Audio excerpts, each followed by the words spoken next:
नमस्कार क्लास। आज हम डेटा कम्युनिकेशन इन नेटवर्क का अगला पॉइंट पैरेलल ट्रांसमिशन पढ़ेंगे। सीरियल ट्रांसमिशन में पहले ही आपसे डिस्कस कर चुका हूं।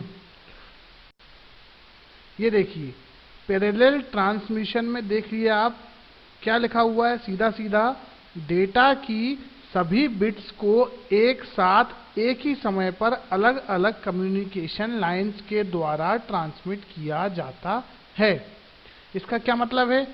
सीरियल में केवल और केवल एक ट्रांसमिशन लाइन थी, केवल और केवल एक केबल थी, या केवल और केवल एक कम्युनिकेशन लिंक थी, उससे हम लोग डेटा ट्रांसफर करते थे। यहाँ पैरेलल में जितनी बिट उतनी ट्रांसमिशन लाइन। अगर मेरे पास 8 बिट हैं तो 8 ट्रांसमिशन लाइन है, वो नीचे भी लिख रखा है। जैसे कि हमें n बिट्स अगर डेटा ट्रांसफर करना है तो n कम्युनिकेशन लाइन की जरूरत पड़ेगी। जितनी बिट उतनी लाइंस। इसीलिए तो इसकी स्पीड तेज है, क्योंकि सभी डेटा बिट एक साथ साइमल्टेनियसली ट्रांसफर हो जाएंगी। सीरियल में कुछ नहीं होता था, एक केबल होती थी और 1 बाय 1 डेटा बिट्स जाती थी।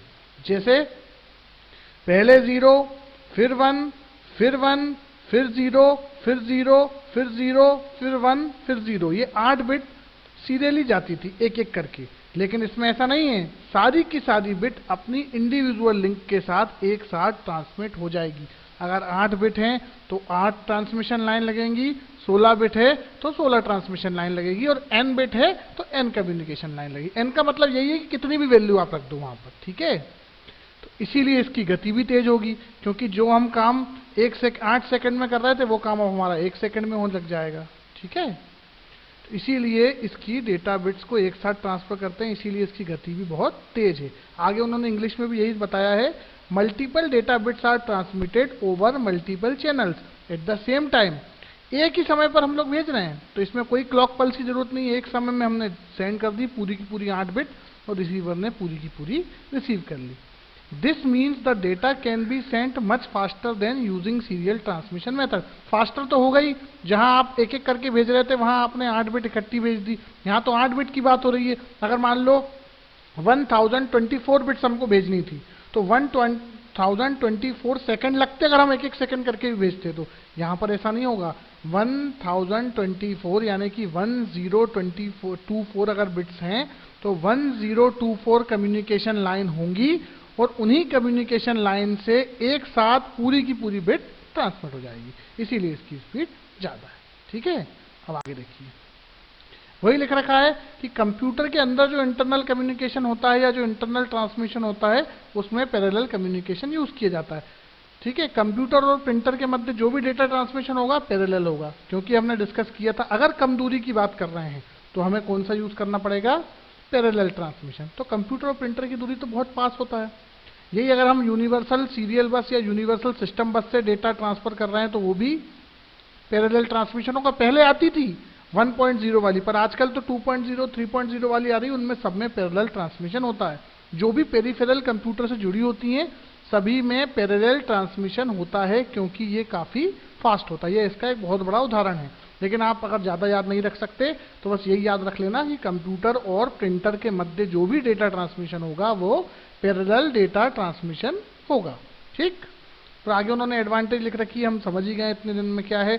पैरेलल ट्रांसमिशन में स्पीड ज़्यादा होगी, इसे प्रोग्राम करना बहुत आसान होगा। प्रोग्राम करना इसलिए आसान होगा कि कोई स्टार्ट बिट नहीं, कोई स्टॉप बिट नहीं, कोई क्लॉक पल्स नहीं, इसीलिए इसको प्रोग्राम करना बहुत आसान होगा।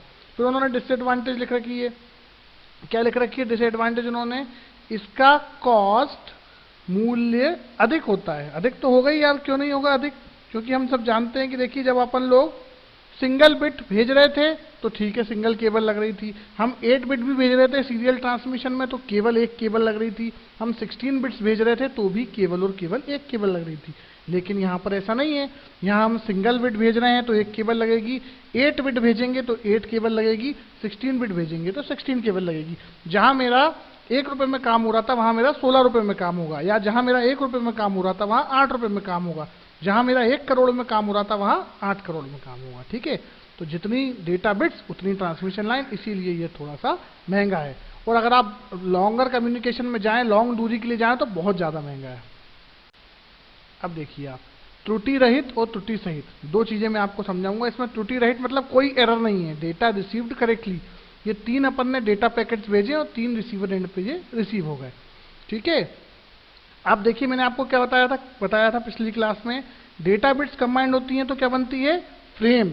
फ्रेम कंबाइंड होती है तो क्या बनते हैं, पैकेट। और पैकेट कंबाइंड होता है तो क्या बनता है, मैसेज। आपने एक फ्रेम भेजी, दूसरी फ्रेम भेजी, तीसरी फ्रेम भेजी, रिसीवर एंड पे सीधे सीधी रिसीव हो गई, जैसी भेजी थी उसी ऑर्डर में रिसीव हो गई, तो कोई एरर नहीं है। अब ये देखिए 1 2 3 भेजी थी पर वहां 1 3 2 हो गई तो वो एरर आ गई, तो वो कुछ नहीं करेगा, एक के बाद 3 आएगी तो उसको डिस्कार्ड कर देगा और इंतजार करेगा कि 2 आ रही है, जैसे ही 2 आएगी वो तीसरी को एक्सेप्ट कर लेगा। या फिर एक प्रोसेस और होती है, वो तीसरी की एक कॉपी सेव कर लेगा और उसको डिलीट कर देगा, जैसे ही दूसरे नंबर की फ्रेम आएगी वो तीसरी नंबर वाली फ्रेम को वापस रिसीव कर लेगा। इतना ज़्यादा इंपॉर्टेंट नहीं है, आप तो बस ये याद रखो कि जिस वे में भेजा था उसी वे में रिसीव होना चाहिए। ठीक है, अब आगे देखिए, अब ये बहुत महत्वपूर्ण क्वेश्चन है, आरजीपीवी में लगभग हर बार पूछा जाता है। और अगर आपको ये क्वेश्चन समझ में आ गया, मतलब कि अभी जो 3-4 क्लासेस में जो भी सीरियल और पैरेलल के बारे में पढ़ा है वो आपको सीधा सीधा समझ में आ जाएगा। ठीक है, क्या लिख रखा है उन्होंने, एक तरफ सीरियल एक तरफ पैरेलल। पहला पॉइंट तो सभी जानते हैं, क्या, स्पीड स्लो है इसकी और इसकी स्पीड फास्ट है। क्यों है मैं आपको बता चुका हूँ। एक से साइमल्टेनियसली काम होता है, 8 की 8 बिट इकट्ठी ट्रांसमिट हो जाती हैं। एक से सीरियल वाले में एक एक करके जाती है, 1 2 3 4 5 6 7 8, पैरेलल में 8 की 8 इकट्ठी। सीरियल में 1 2 3 4 5 6 7 8 9 10 11 12 13 14 15 16, पैरेलल में 16 की 16 इकट्ठी। ठीक है, ये इसका पहला पॉइंट है। दूसरा क्या लिख रखा है, लंबी दूरी के लिए उपयोग होता है। अभी अपन ने डिस्कस किया था कि टेलीफोन लाइंस में या लंबी दूरी के लिए उपयोग होता है, इसका कम दूरी के लिए उपयोग होता है। कम दूरी भी मैंने आपको बता दी, क्या बता दी, कंप्यूटर से प्रिंटर का जो भी ट्रांसफर होगा। तीसरी क्या लिख रखी है, इस सिस्टम की लागत बहुत कम है। हाँ, कम तो होगी ना, पहले भी बताया था। क्यों इसलिए कम होगी, क्योंकि यहाँ पे 8 बिट यूज हो रही थी, यहाँ पर इस सिस्टम में सीरियल में एक ही केबल से 8 बिट ट्रांसमिट कर रहे हैं, तो एक केबल का खर्चा आ रहा है केवल 1 रुपये। मान लो अगर हम पैरेलल में बात करें तो 8 बिट कैसे ट्रांसमिट करेंगे, 8 अलग अलग केबल से, 8 अलग अलग केबल से ट्रांसमिट करेंगे तो 8 रुपये खर्चा आएगा। ऐसे ही कम, जैसे अगर हम बात करें कोई सिस्टम हमारा स्टेब्लिश करने में 1 करोड़ लग रहा है तो इसमें 8 करोड़ लगेगा। इसीलिए ये सिस्टम काफ़ी सस्ता है और ये वाला सिस्टम महंगा है। आगे क्या लिख रखा है, एक लिंक का उपयोग किया जाता है, एन लिंक का उपयोग होता है। बता ही चुके हम लोग, एक डेटा बिट ट्रांसमिट करेंगे तो एक लिंक उपयोग होगी और अगर एन करेंगे तो इसमें एन बिट्स का उपयोग होगा। एक समय में एक बिट ट्रांसफर होती है, 5वें पॉइंट में लिख रखा है।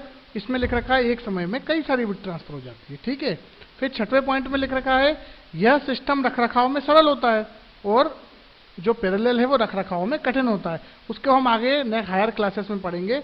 आप ये समझ लो कि जो सीरियल सिस्टम है ना, थोड़ा सा सिंपल होता है और पैरेलल वाला थोड़ा सा कॉम्प्लेक्स है, वो हम लोग नेक्स्ट कक्षा में पढ़ेंगे। ठीक है, फिर क्या लिख रखा है, सीरियल जो भी हमारा ट्रांसमिशन है उसमें हम फुल डुप्लेक्स उपयोग करते हैं, लेकिन पैरेलल में हाफ डुप्लेक्स। फुल डुप्लेक्स और हाफ डुप्लेक्स भी मैंने पिछली कक्षाओं में बता दिया था। फुल डुप्लेक्स मतलब एक ही केबल से डेटा जा भी सकता है और आ भी सकता है, तो इसीलिए सीरियल में एक केबल यूज करते हैं, एक ही केबल से डेटा गया और एक ही वापस आ गया।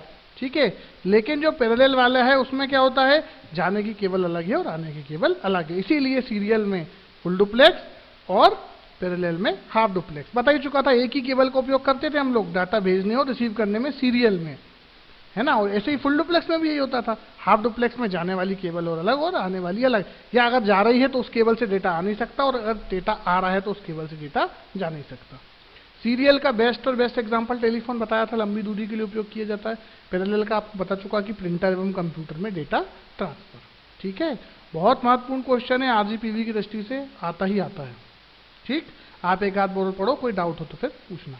आगे देखिए, आप इंग्लिश में डिफरेंस दे रखा है, वही डेटा कम्युनिकेशन की स्पीड स्लो है, डेटा कम्युनिकेशन की स्पीड फास्ट है। तो आप लोग ऐसे भी लिख सकते हो, speed slow fast, communication link single multiple, data bit transfer 1 n, cost high low, low और high sorry, system easy complex, suitable for, इधर लिख सकते हो लॉन्ग डिस्टेंस, इधर लिख सकते हो शॉर्ट डिस्टेंस।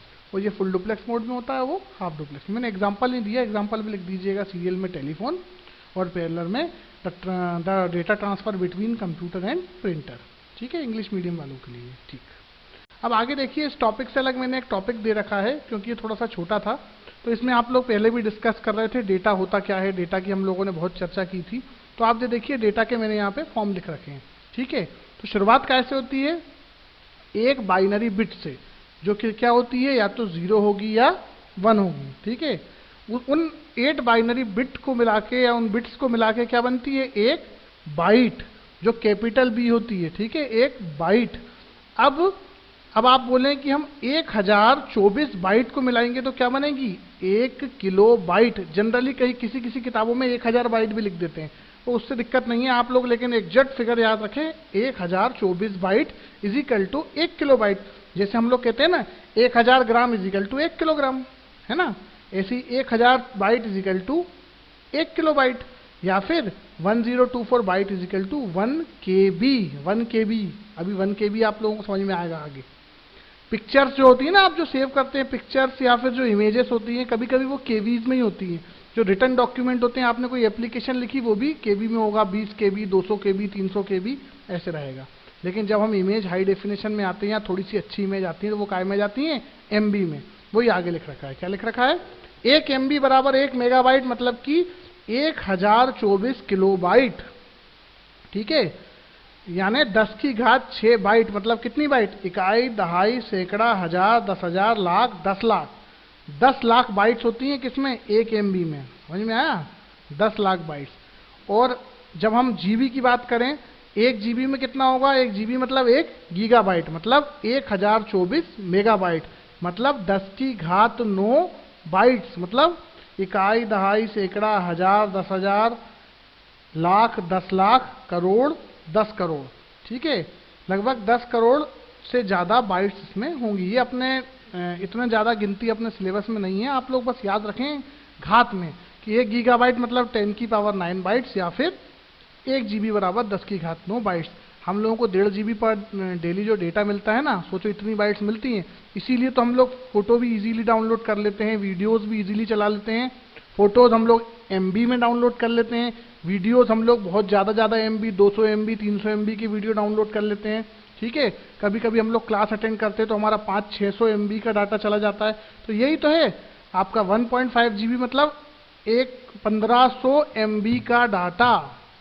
1500 MB के डाटा में से आपकी क्लास में 300-400 MB का डाटा चला जाता है। फिर आगे दे रखी एक TB मतलब 10 की पावर 12 बाइट्स, एक पेटाबाइट मतलब 10 की पावर 15 बाइट्स, एक एक्साबाइट मतलब 10 की पावर 18 बाइट्स। इस हिसाब से जोटाबाइट और योटाबाइट चलता जाएगा। ज़्यादा जरूरी नहीं है, बस आप ये याद रखें कि एक बाइनरी बिट से जाते जाते हम लोग कहाँ तक पहुँच गए। अभी हमको मिल रही है 1.5 GB डेली, हो सकता है सिस्टम अपग्रेड हो तो हम लोगों को 15 GB मिलने लग जाए डेली, या फिर अनलिमिटेड ही मिलने लग जाए, ठीक है। तो ये केवल एक बेसिक अलग से टॉपिक लिया था समझाने के लिए। धन्यवाद। नेक्स्ट कक्षा में हम अगले टॉपिक्स की चर्चा करेंगे। Thank you.